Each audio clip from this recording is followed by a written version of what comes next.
In this podcast episode, Ben Shapiro discusses the impeachment of Secretary of Homeland Security Alejandro Mayorkas by the Republicans. The impeachment was a narrow vote, with 3 Republicans defecting, resulting in a 214 to 213 party line vote. While the impeachment holds no practical significance as Mayorkas will not be convicted in the Senate, it serves as a way for Republicans to highlight the Biden administration's failure to enforce America's southern border. Shapiro emphasizes the Biden administration's open border policy, which has led to a surge in illegal crossings at the southern border. He argues that the impeachment of Mayorkas is a way to draw attention to this policy failure. While there are no high crimes or misdemeanors alleged in the impeachment documents, Shapiro believes it is important to hold the administration accountable for its border policies. Shapiro discusses the historical context of impeachment, noting that it was traditionally reserved for cases of high crimes and misdemeanors. However, he criticizes the Democrats for impeaching Donald Trump twice without alleging any actual crimes. By impeaching Mayorkas, Republicans are sending a message that if these are the new rules for impeachment, they will apply them evenly to both parties. Democrats have pushed back against the impeachment of Mayorkas, claiming it is a political move to undermine the Biden administration. They argue that Mayorkas has been working to address the border situation and that the impeachment is unwarranted. However, Shapiro maintains that the impeachment serves to highlight the failures of the administration's border policies. The impeachment of Mayorkas keeps the spotlight on the Biden administration's border failures, which have been a major point of contention. Additionally, Shapiro discusses allegations of corruption against Joe Biden and the impact of his mental acuity on his presidency.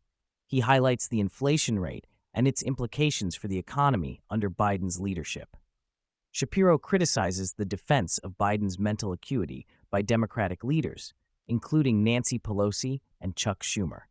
He points out that even Jon Stewart, a former comedian, has raised concerns about Biden's cognitive abilities.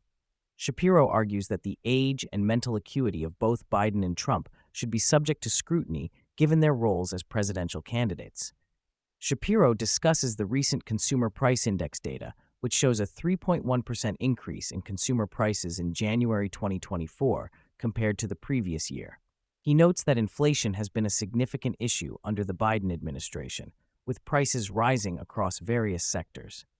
The stock market reacted negatively to the inflation data, signaling concerns about the economy under Biden's leadership. Shapiro then delves into the debate over a $95 billion foreign aid package, with a significant portion allocated for military aid to Ukraine.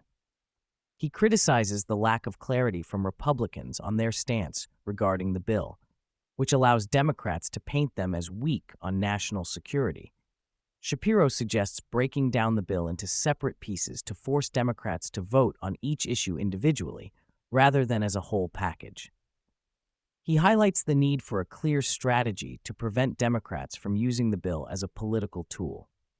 The discussion shifts to the Republican National Committee, RNC, where Shapiro expresses concern over the potential appointment of Laura Trump as co-chair. He argues against focusing solely on electing Donald Trump as president, emphasizing the importance of supporting candidates across all levels of government.